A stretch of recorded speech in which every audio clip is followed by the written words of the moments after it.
El olor a alcohol rancio y a remordimiento era la atmósfera de mi hogar. Hacía un año que había regresado a este pueblo aislado en las faldas del Cáucaso, un lugar suspendido en el tiempo, donde las supersticiones antiguas eran tan sólidas como las montañas que nos rodeaban. Abandoné mis estudios de física en Moscú, mi futuro prometedor, para cuidar de un padre que se había ahogado en vodka tras la muerte de mi madre. Él no era un hombre malo, solo un hombre roto, un espectro que deambulaba por la casa, atormentado por los fantasmas de lo que habíamos perdido. Mi vida se había convertido en una rutina deprimente. Limpiar botellas vacías, asegurarme de que mi padre comiera algo más que pan duro y soportar el silencio opresivo, cargado de palabras no dichas. El ceticismo se había convertido en mi armadura, un escudo forjado en la lógica y la razón contra el caos emocional que me rodeaba. Creía en las ecuaciones, en las leyes demostrables del universo, en todo aquello que mi madre, Isabel Cortés, me había enseñado antes de que su propia mente se desviara hacia senderos que la comunidad científica no podía perdonar. Ella había sido una astrónoma brillante, una estrella en ascenso, hasta que empezó a hablar de disonancias cósmicas, de ecos de universos paralelos, que según ella, se filtraban en el nuestro. Fue marginada, ridiculizada, y murió con la mancha de ser una loca visionaria. Yo, en mi cobardía juvenil, me había distanciado, avergonzado de sus teorías.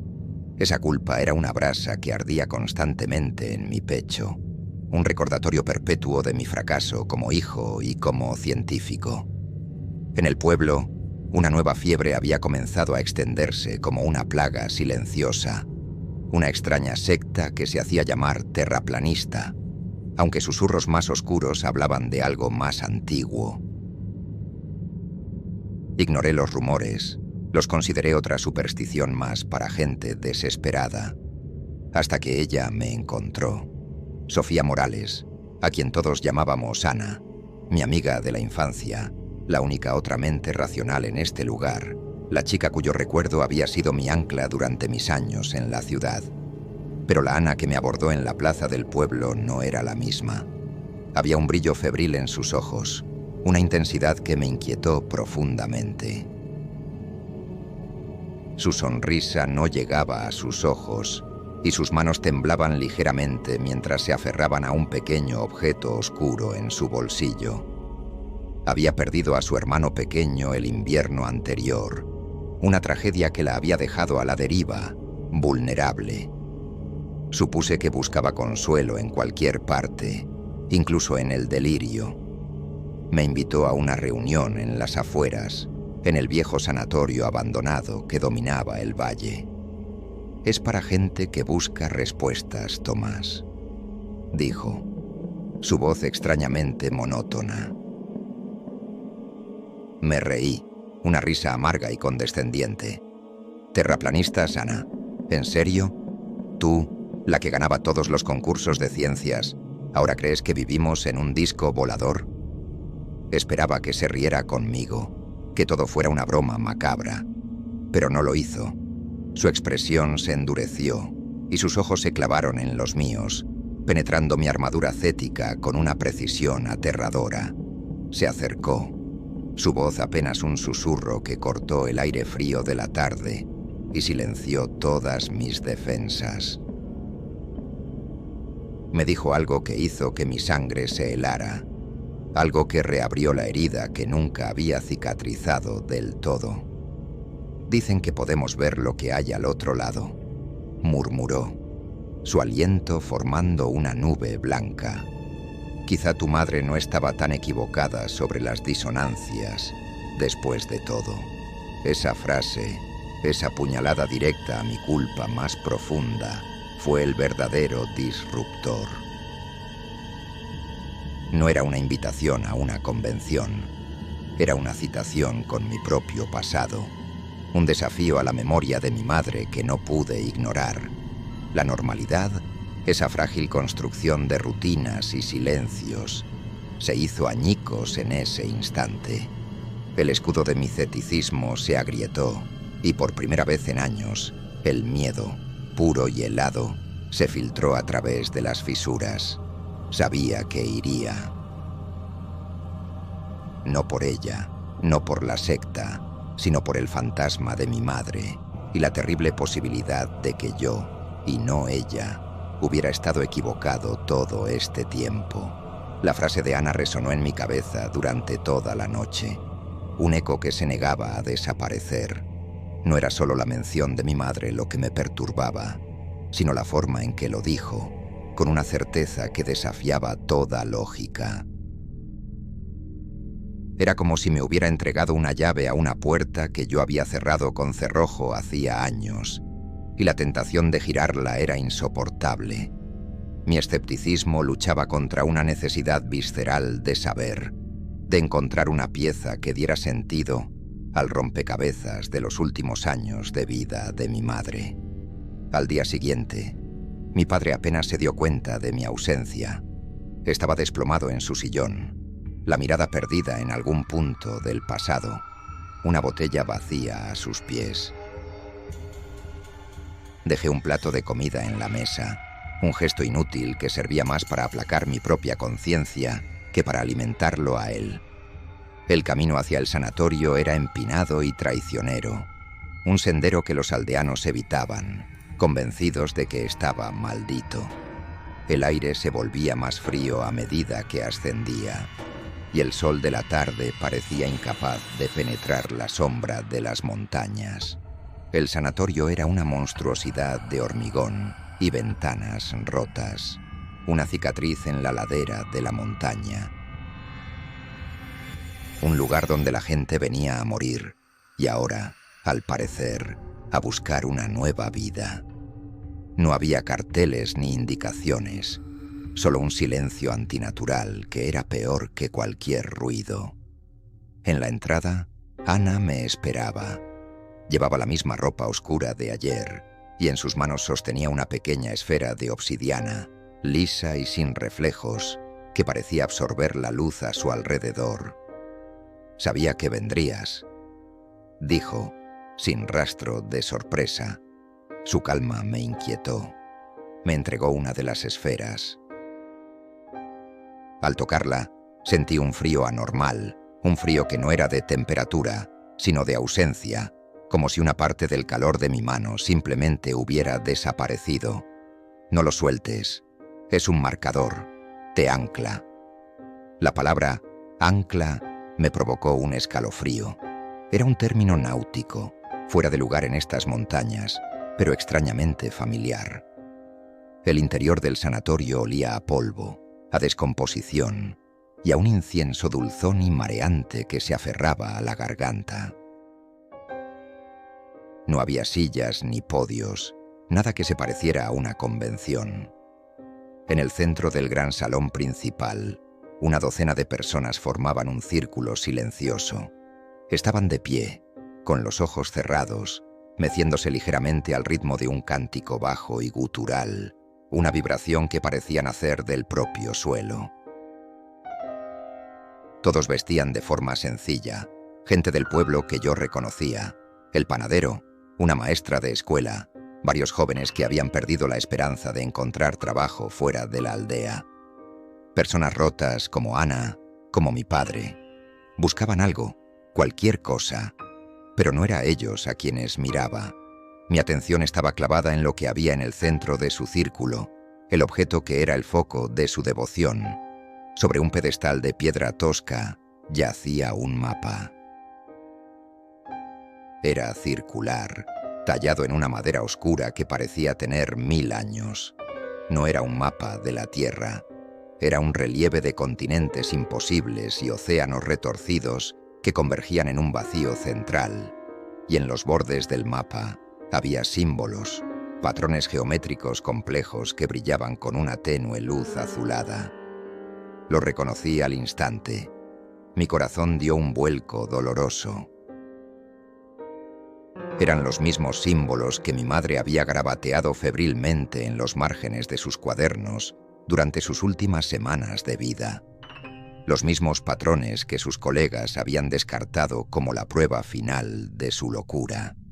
Verlos allí, grabados en ese artefacto antiguo, validaba una parte de su trabajo de la forma más aterradora posible. La anomalía ya no era una teoría, era un objeto físico, real, que conectaba el delirio de mi madre con este ritual secreto. Un hombre se separó del círculo y se acercó a nosotros. Era alto, de rostro afilado y ojos tan oscuros que parecían pozos sin fondo. No sonreía, pero su expresión transmitía una autoridad absoluta. Era Esteban Olivares, el líder. Miró la esfera en mi mano y luego a mis ojos, y por un instante tuve la sensación de que podía ver directamente la culpa y el miedo que me carcomían. «Bienvenido, Tomás», dijo, su voz tan tranquila como el ojo de un huracán. «Llegas justo a tiempo para ver cómo se cruza el umbral». Esteban Olivares nos guió hacia el círculo. La gente se apartó para dejarnos pasar, sus rostros impasibles, sus ojos cerrados. El cántico gutural se hizo más fuerte, una vibración que sentía en la caja torácica, en los huesos. El aire se espesó, cargado de una electricidad estática que erizaba el vello de mis brazos.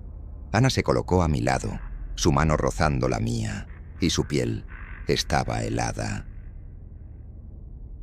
Me aferré al marcador de obsidiana con tanta fuerza que mis nudillos se pusieron blancos. Un joven, no mucho mayor que yo, se separó del grupo y caminó hacia el mapa. Su rostro estaba pálido, perlado de sudor, pero sus ojos brillaban con una mezcla de terror y éxtasis. Era uno de los chicos del pueblo, uno que había perdido a su familia en un deslizamiento de tierra el año anterior.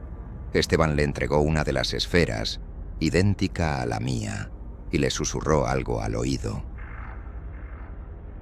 El joven asintió, tragando saliva con dificultad.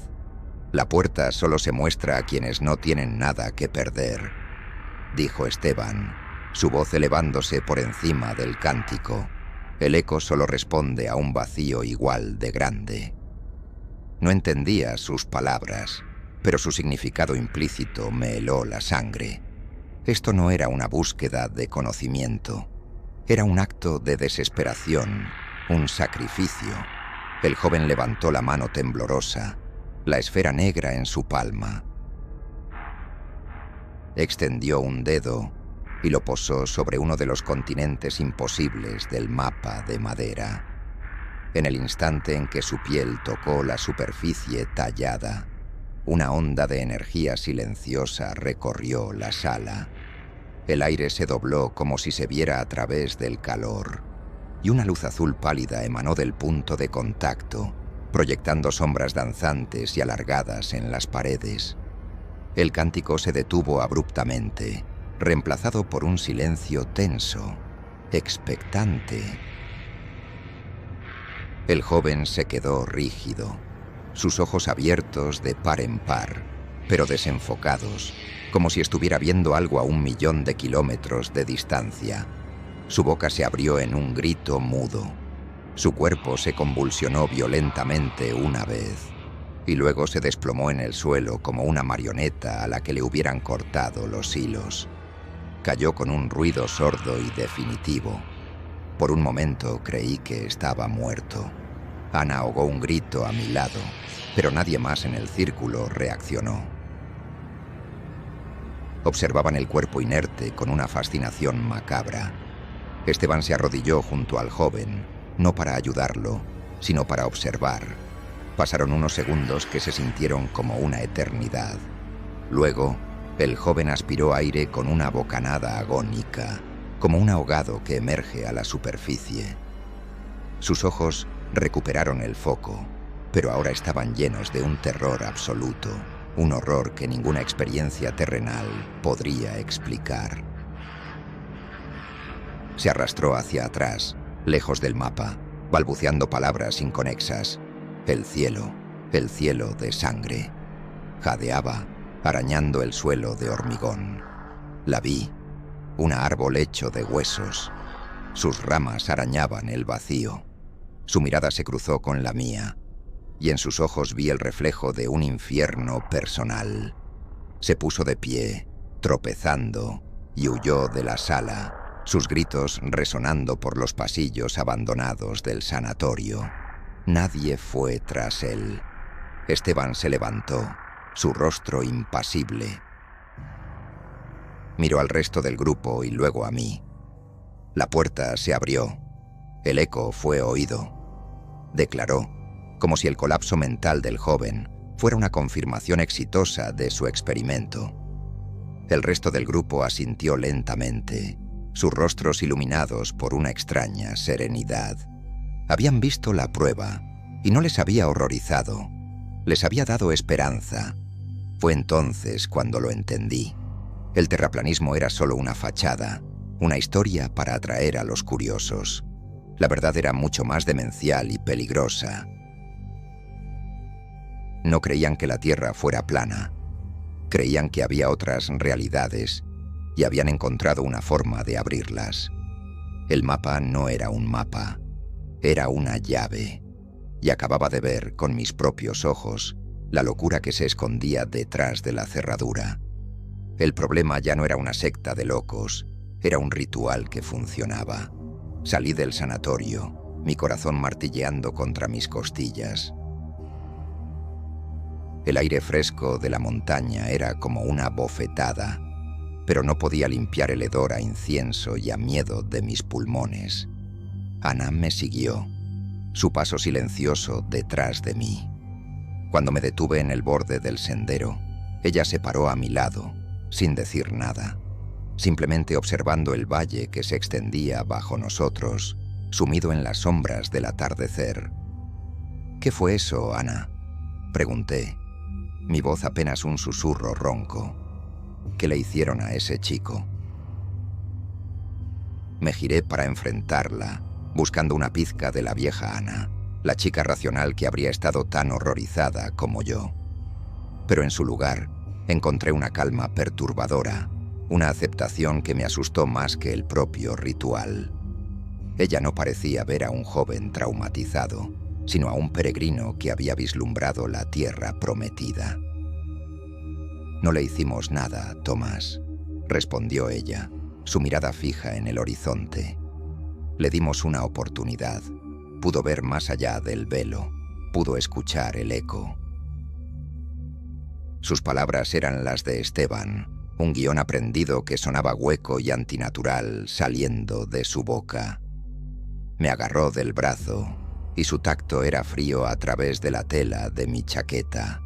«Mi hermano lo perdí el año pasado. Los médicos dijeron que se fue. Esteban dice que nadie se va realmente, solo cambian de frecuencia». Su confesión me golpeó con la fuerza de un puñetazo.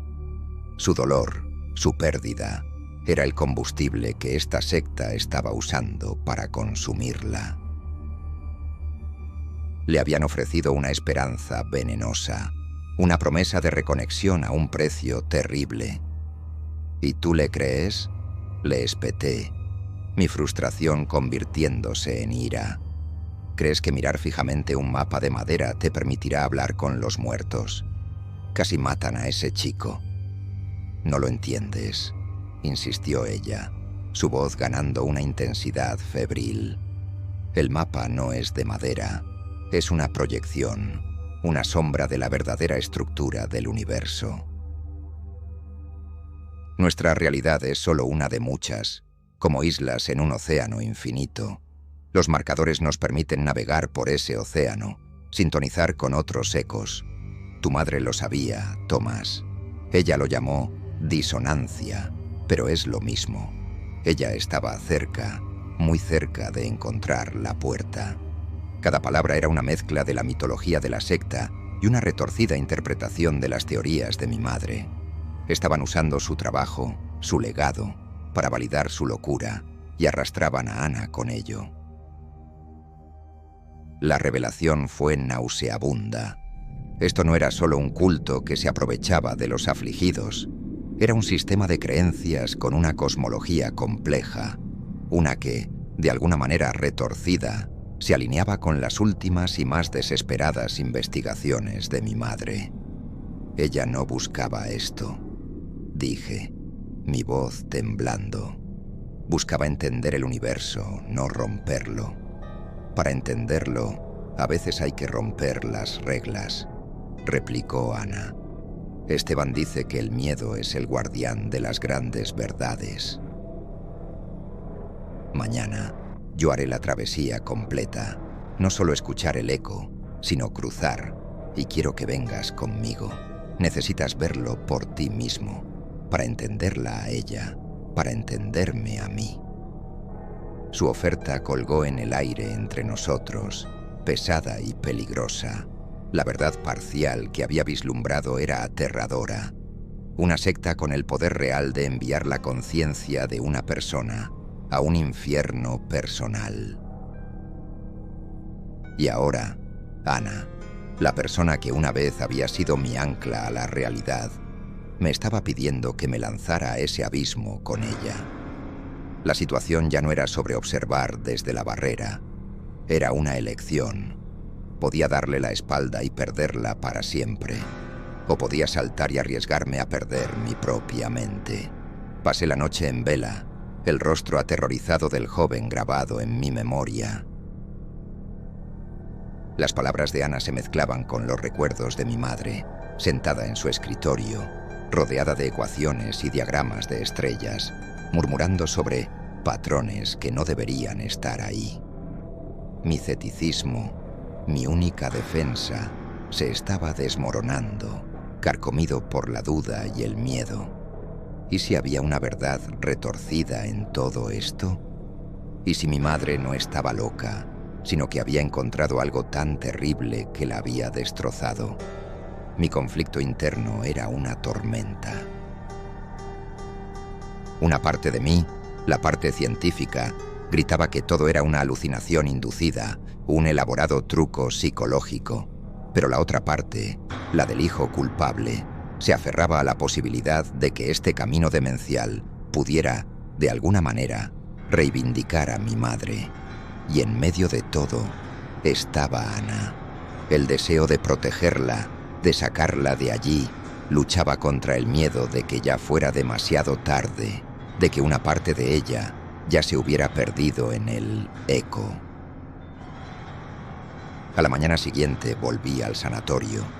La decisión ya estaba tomada, aunque me negara a admitirlo. No podía dejarla ir sola. Cuando llegué, el ambiente era diferente, más tenso, más solemne. El grupo estaba reunido de nuevo, pero esta vez el silencio era total. Ana estaba en el centro, junto a Esteban, frente al mapa. Llevaba una túnica blanca y sencilla, y su rostro tenía una serenidad que me pareció antinatural, como la calma de una muñeca de porcelana. Cuando me vio, una sombra de la antigua Ana apareció en sus ojos, una mezcla de alivio y tristeza. Me hizo un gesto para que me acercara. Esteban me observó con sus ojos oscuros e inescrutables. El amor es un ancla poderosa, Tomás, dijo, su voz resonando en el silencio. Pero también puede arrastrarnos a las profundidades. No me ofreció un marcador. Simplemente señaló el que yo todavía llevaba en el bolsillo, como si supiera que nunca me había deshecho de él. Me paré junto a Ana, sintiendo las mireras de todos los miembros de la secta sobre mí. La fractura era ahora pública. Yo no era uno de ellos. Era un extraño, un intruso movido por un afecto personal que ellos parecían ver como una debilidad o una herramienta. Ana me tomó de la mano. Su piel seguía helada.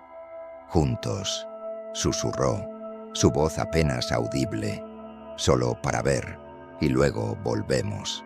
Su promesa sonaba vacía. Vi la verdad en su mirada. Ella no tenía intención de volver, no sin la respuesta que buscaba. No quería solo ver a su hermano, quería unirse a él. y yo era su billete de ida, su ancla emocional para darle el coraje de dar el salto final. El conflicto humano se había profundizado hasta un punto de ruptura. Mi lealtad hacia ella me estaba obligando a participar en un ritual que mi instinto me gritaba que era un suicidio para el alma. Esteban comenzó el cántico, esta vez solo, su voz una resonancia baja y profunda que parecía hacer vibrar el aire. Puso una mano sobre el hombro de Ana y otra sobre el mío. El universo no juzga, solo es, entonó. Abran sus mentes al vacío, dejen que el eco los llene. Ana cerró los ojos y respiró hondo, preparándose. Yo cerré los míos, no por devoción, sino porque no podía soportar ver la expresión de su rostro mientras se lanzaba al abismo. El amor, la culpa y el miedo se arremolinaban dentro de mí. Ya no se trataba de teorías ni de la memoria de mi madre. Se trataba de la persona que estaba a mi lado, de la mano fría que apretaba la mía. Y en ese momento, con el cántico de Esteban resonando en mis oídos, entendí que mi intento de salvarla probablemente nos condenaría a los dos. La fractura ya no era solo interna, estaba a punto de convertirse en una fisura en la propia realidad. Ana levantó nuestras manos unidas. Mi corazón latía con una fuerza desbocada, un tambor frenético contra el zumbido monótono del cántico de Esteban. La ilusión de que yo podía controlar esto, de que podía entrar como observador y sacar a Ana de vuelta a la realidad, se evaporó como la niebla matutina. Estaba atrapado en la corriente, arrastrado hacia una cascada de la que no conocía la altura. Ya no había vuelta atrás. Con un movimiento lento y deliberado, Ana guió mi mano, junto con la suya, hacia el mapa. El aire a nuestro alrededor se volvió pesado, denso como el agua. Podía sentir una presión acumulándose en mis sienes, un zumbido agudo en mis oídos. El marcador de obsidiana en mi bolsillo pareció volverse más frío, una astilla de hielo contra mi piel. Era un participante, no un espectador, y el precio de la entrada estaba a punto de ser cobrado. Nuestros dedos rozaron la superficie de la madera oscura. El contacto no fue físico. Fue como sumergir la mano en electricidad estática. Un torrente de energía azulada surgió del mapa, envolviendo nuestros brazos en un guantelete de luz fría.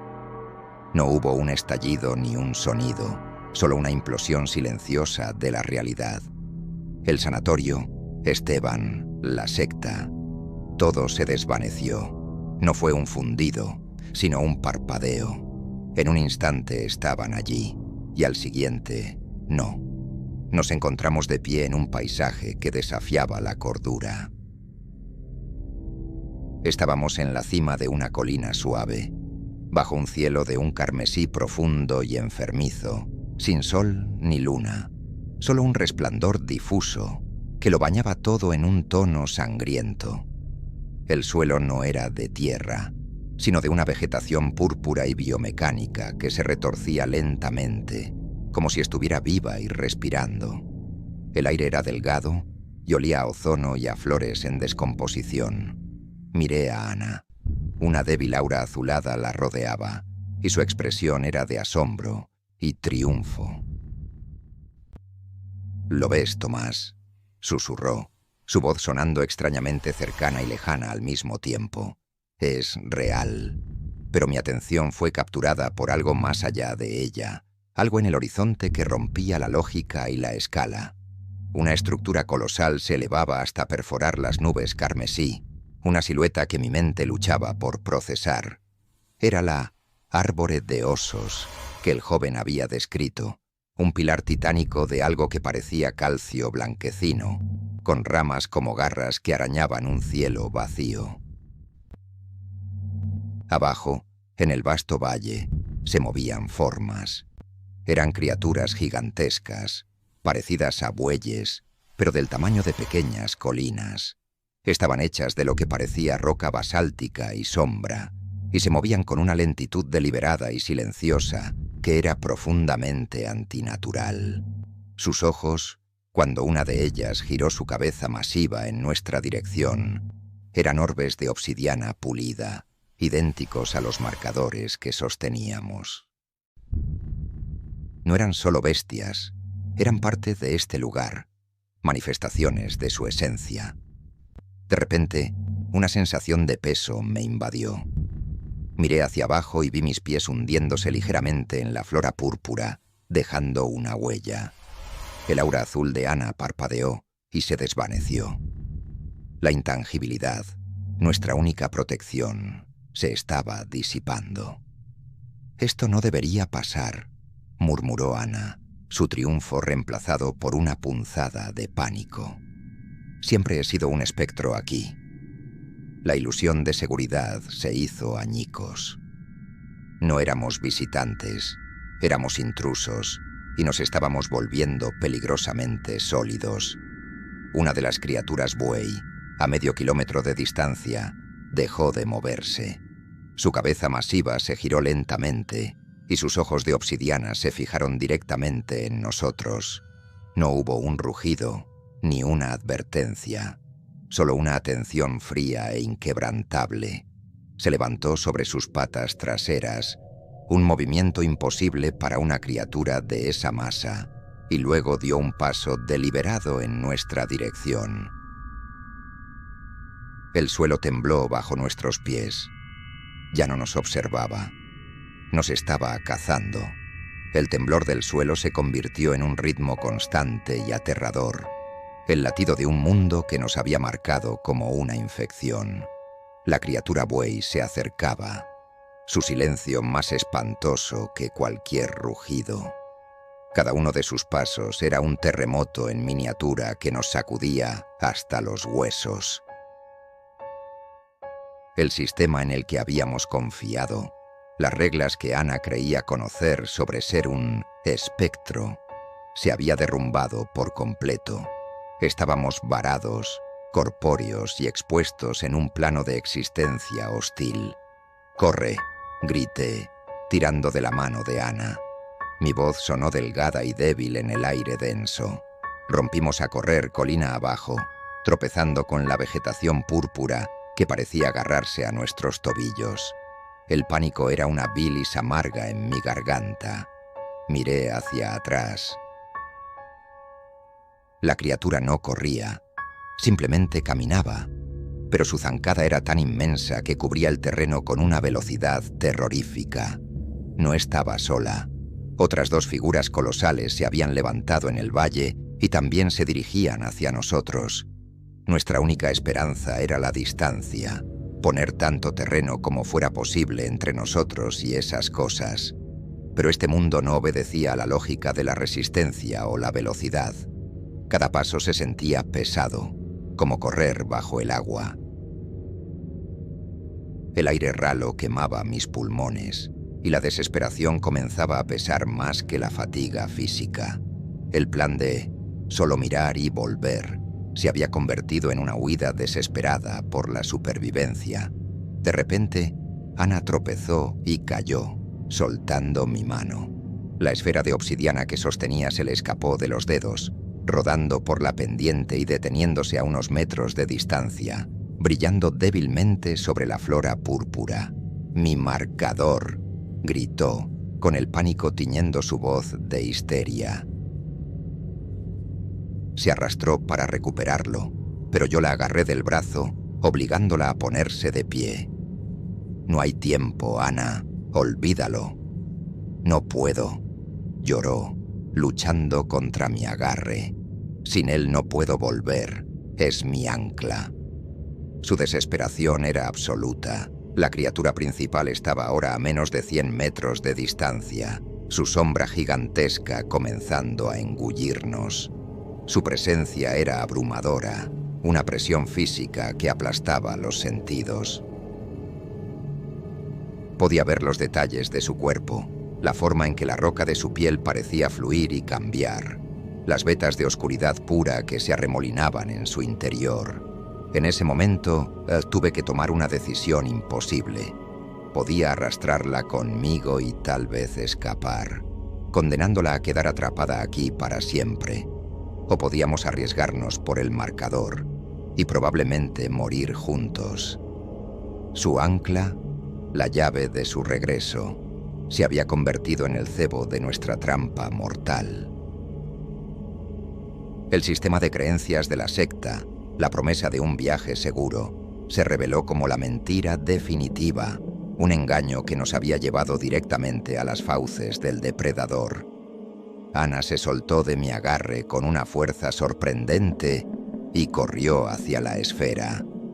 «Ana, no», grité, pero mi voz se perdió en la inmensidad de aquel paisaje de pesadilla. La criatura buey aceleró su paso, sus ojos de obsidiana fijos no en nosotros, sino en el pequeño punto de luz que era el marcador perdido.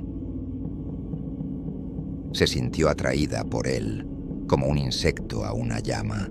Vi como la pezuña masiva de la criatura, una montaña de roca afilada, se elevaba sobre la pequeña esfera brillante. El tiempo pareció ralentizarse. Ana estaba a solo unos metros de distancia, su mano extendida en un gesto inútil. Yo estaba congelado, un espectador impotente de nuestro colapso final.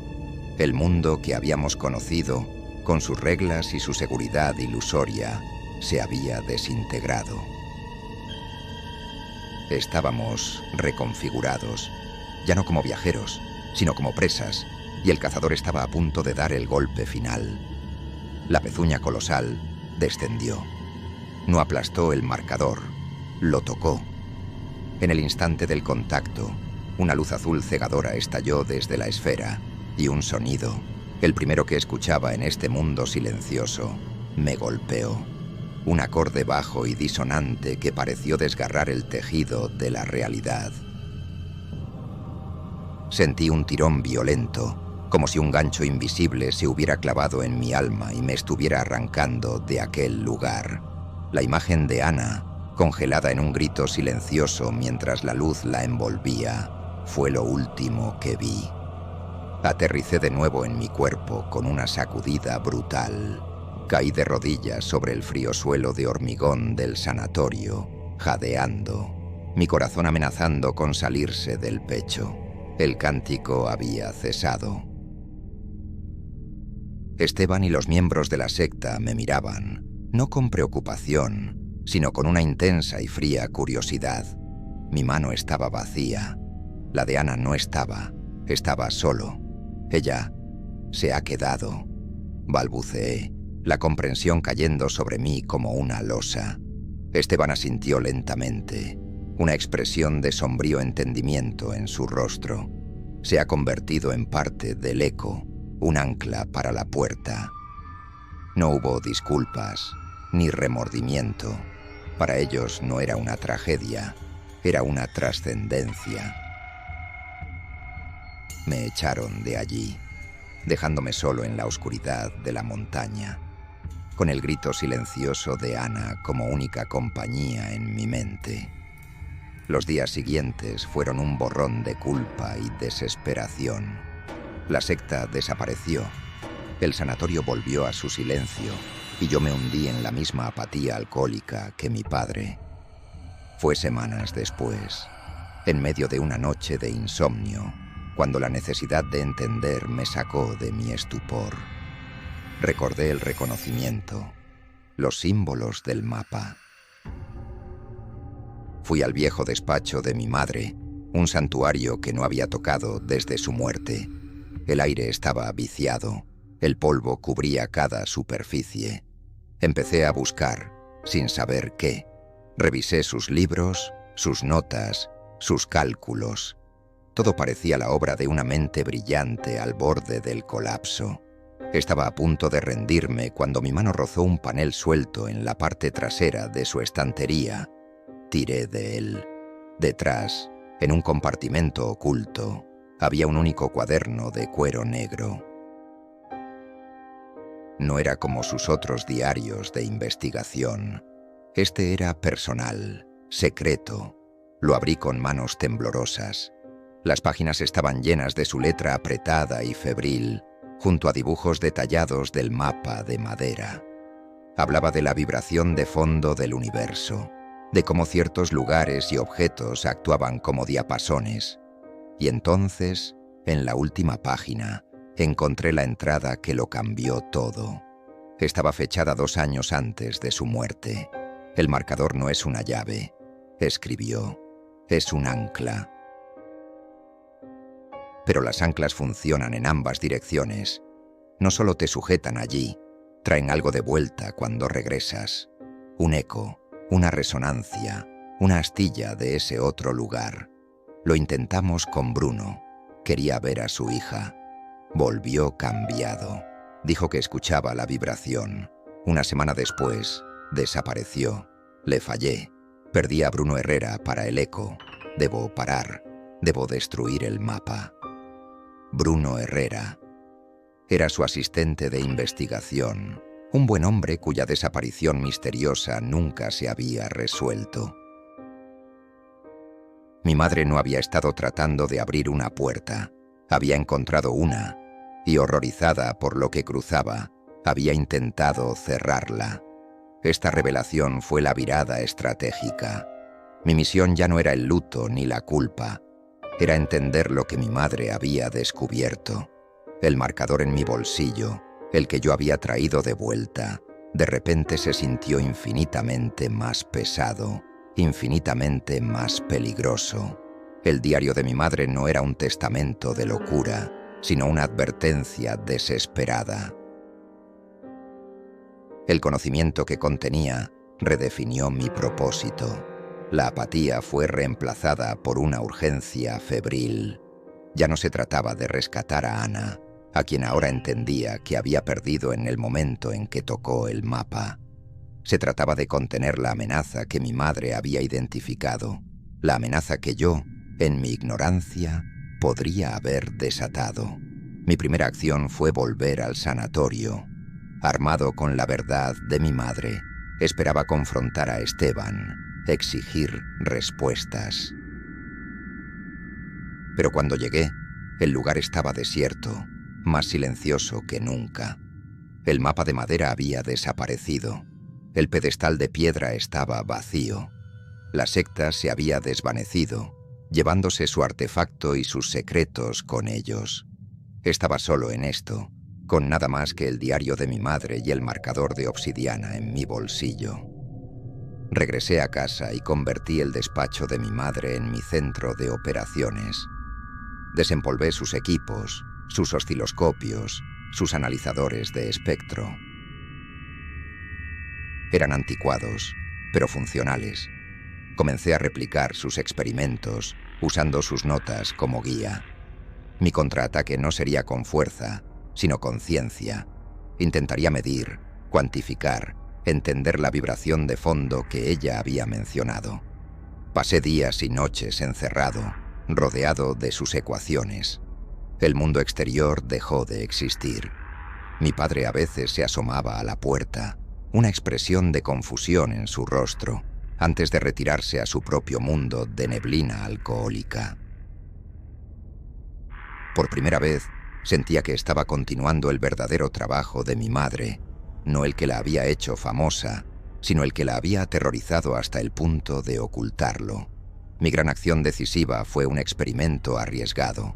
Según las notas de mi madre, el marcador actuaba como una antena resonante. Postuló que si se lo sometía a ciertas frecuencias electromagnéticas, su estructura podría amplificar la vibración de fondo, haciéndola detectable. Era una teoría sin probar, y advirtió que podría ser peligroso, que podría fortalecer la conexión. Pero no tenía otra opción. Construí una bobina de inducción improvisada alrededor del marcador de obsidiana. Lo conecté a un generador de señales y a un osciloscopio. Con el corazón en la garganta, encendí el equipo. Comencé a barrer las frecuencias, observando la pantalla en busca de cualquier anomalía. Durante horas no pasó nada. La línea del osciloscopio permaneció plana y sin vida. La frustración comenzaba a apoderarse de mí. Justo cuando estaba a punto de rendirme, ocurrió, en una frecuencia específica, una que mi madre había rodeado con un círculo rojo en su diario. La línea en la pantalla tembló. Al principio fue sutil, una ligera fluctuación, pero luego creció, formando una onda sinusoidal perfecta, una señal pura y clara, donde no debería haber ninguna.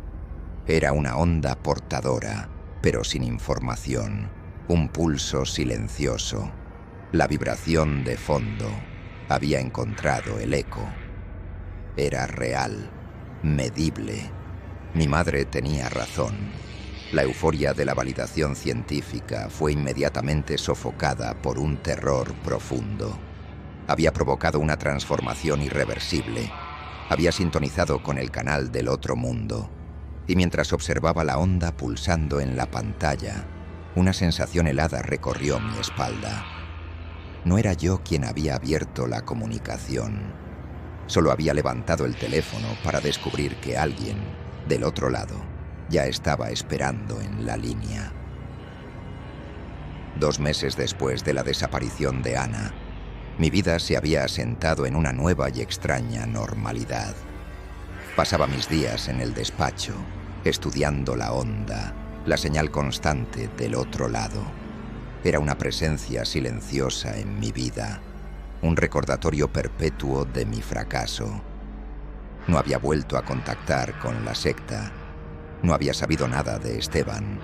El mundo parecía haber olvidado lo que sucedió en la montaña, pero yo no podía. Una tarde, el teléfono sonó, su estridencia rompiendo el silencio del estudio. Era un número desconocido. Contesté con recelo. Era una enfermera del hospital del distrito, en la ciudad más cercana. Su voz era profesional, pero había un matiz de confusión en ella. Habló en referencia a una paciente, Sofía Morales, dijo. Mi aliento se quedó atascado en mi garganta. ¿La han encontrado?, pregunté, mi voz un susurro.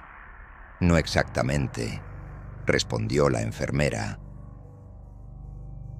Apareció en nuestra sala de emergencias hace 1 hora. Simplemente entró por la puerta y se sentó en la sala de espera. No habla, no tiene identificación, pero responde al nombre de Ana. La encontramos en nuestros registros de personas desaparecidas. Usted figura como su contacto de emergencia. La noticia me golpeó como una ola. Estaba de vuelta. De alguna manera, había vuelto. Conduje hasta el hospital en un estado de trance, una mezcla de esperanza delirante y un terror abrumador. ¿Era realmente ella? ¿O era algo más? La encontré en una habitación privada al final de un pasillo silencioso. Estaba sentada en la cama, vestida con una bata de hospital, mirando fijamente la pared en blanco. Su cabello estaba más largo, pero por lo demás, parecía la misma. «Ana», dije, mi voz temblando. Se giró lentamente, sus movimientos fluidos pero extrañamente deliberados, como una marioneta bien manejada. Sus ojos se posaron en mí. Eran sus ojos, el mismo color, la misma forma, pero estaban vacíos de cualquier reconocimiento, de cualquier emoción. Eran como los de un animal, observando sin comprender. Me acerqué, mi corazón latiendo con una mezcla de alegría y pavor. En la mesita de noche, vi su ficha médica. Leí los signos vitales y sentí que el suelo se abría bajo mis pies. Temperatura corporal, 34 grados Celsius. Presión arterial, anormalmente baja. Frecuencia cardíaca, 12 pulsaciones por minuto. Era fisiológicamente imposible que estuviera viva y consciente, y mucho menos sentada y alerta. Era una concha, una cáscara que imitaba la vida. «Ana, soy yo, Tomás», le dije, mi voz quebrada. «Has vuelto». Ella inclinó la cabeza, un gesto curioso. Abrió la boca, como para hablar. Me incliné, desesperado por escuchar su voz, pero ningún sonido salió.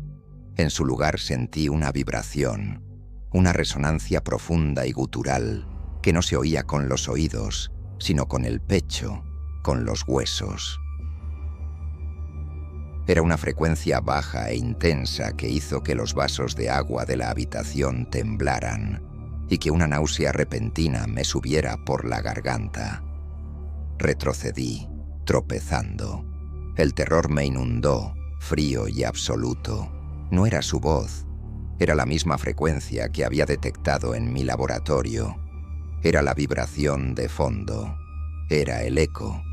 Este era mi encuentro con lo absoluto, mi confrontación cara a cara con el horror que había desatado. No había traído a Ana de vuelta.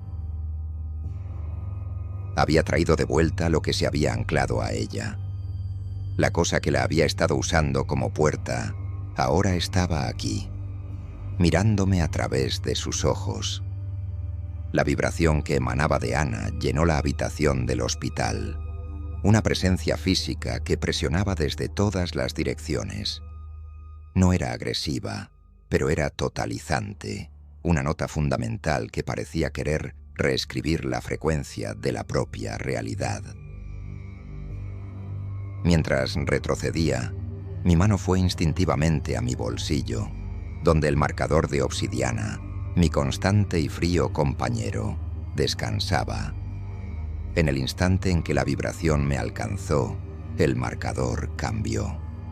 El frío inerte que siempre había caracterizado a la esfera fue reemplazado por un calor sutil, pero inconfundible. Lo saqué del bolsillo. La superficie negra y mate ahora parecía tener profundidad, y en su interior, una tenue luz azul pulsaba en sincronía perfecta con la vibración que emitía Ana. La conexión se había completado. El ancla que ella se había convertido ahora tenía un segundo punto de contacto. Yo. La amenaza ya no estaba contenida en ella. Se había transferido. Ana, o la cosa que la habitaba, pareció sentir el cambio. Su cabeza se inclinó y sus ojos vacíos se fijaron en la esfera brillante en mi mano. Por primera vez, hubo un atisbo de algo en su expresión. No era reconocimiento ni inteligencia, sino un instinto primario, como un depredador que reconoce a su propia especie, o quizás a una presa que lleva su misma marca. La resonancia se intensificó y el pulso de luz en el marcador se hizo más brillante. La enfermera entró en la habitación, atraída por el zumbido vibratorio que ahora era audible. Se detuvo en seco, con los ojos muy abiertos, mirando alternativamente a Ana y a la esfera brillante en mi mano. «¿Qué es eso? ¿Qué está pasando?», preguntó, su voz temblando. No tenía respuesta para ella. ¿Cómo explicar que la mujer en la cama era una antena biológica para otra dimensión y que yo sostenía el receptor? Aproveché su confusión para actuar. Agarré mi mochila, metí el marcador dentro y salí corriendo de la habitación, empujando a la enfermera a un lado. No podía quedarme allí. No podía salvar a Ana. Ella era la fuente, el epicentro. Mi única opción era romper la conexión, alejar el receptor de la antena. Mientras corría por los pasillos del hospital, sentía el calor del marcador a través de la tela de la mochila, un recordatorio constante de la carga que ahora llevaba. La consecuencia de mi viaje fue clara. No había perdido simplemente a Ana. Me había convertido en su reemplazo. Había heredado la conexión. La transformación era irreversible. Yo ya no era Tomás Navarro, el cético estudiante de física o el hijo culpable. Era el portador de un ancla a otro mundo, un faro en la oscuridad que atraía una atención que no podía comprender. Llegué a mi coche, con el corazón desbocado, y arranqué el motor. Mientras me alejaba del hospital, miré por el espejo retrovisor.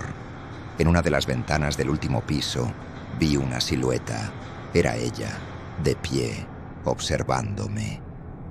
No podía ver su expresión a esa distancia, pero no lo necesitaba.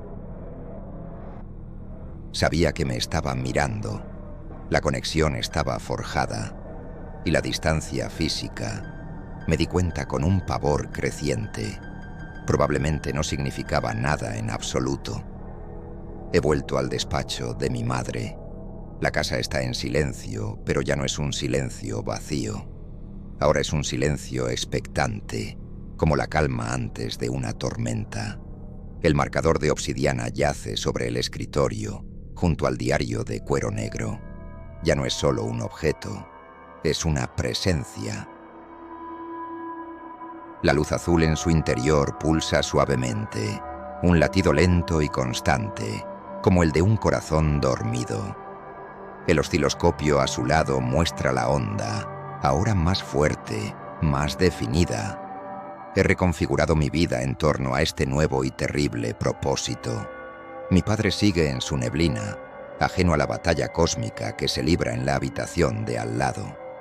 A veces me pregunto si su desconexión es una bendición. Mi mundo se ha reducido a este cuarto, a estas ecuaciones, a este pulso silencioso. Ya no busco respuestas en el sentido tradicional. Busco defensas. Busco una manera de entender las reglas de un juego en el que me han obligado a participar. El diario de mi madre es mi única guía. Sus últimas páginas no son de locura, sino de resistencia. Habla de frecuencias de contención, de aislamiento armónico. Intentaba construir una jaula de Faraday para el alma. Esa es ahora mi herencia, mi única esperanza. Continuar su trabajo no para explorar, sino para proteger. Para evitar que la puerta que ella trató de cerrar se abra de par en par. A veces, por la noche, cuando el silencio es más profundo, el pulso del marcador cambia. Se vuelve irregular, rápido, como si algo estuviera inquieto al otro lado. En esos momentos, me siento en la silla de mi madre, pongo mis manos sobre su diario y espero a que pase. Un guardián solitario en un faro que advierte de una costa invisible y monstruosa. He aceptado mi nueva realidad. Soy un carcelero, un oyente, un centinela en la frontera de la locura. Esta noche, algo es diferente. El pulso en la esfera es más fuerte que nunca. La luz azul ilumina el cuarto con destellos intermitentes. Y por primera vez, no es solo una vibración. Un sonido emana de la esfera. Es débil, distorsionado, como una radio mal sintonizada entre estaciones. Pero a medida que me acerco, reconozco la cadencia, el timbre. Es un eco, una memoria de una voz que amé. Es la voz de Ana. Y a través del ruido blanco cósmico, a través del abismo que nos separa, susurra una única palabra, una invitación y una orden, una promesa y una amenaza. Una palabra que lo cambia todo de nuevo, que me dice que mi papel de guardián ha terminado y que el de participante está a punto de comenzar. Con una claridad aterradora, la escucho decir: «Abre».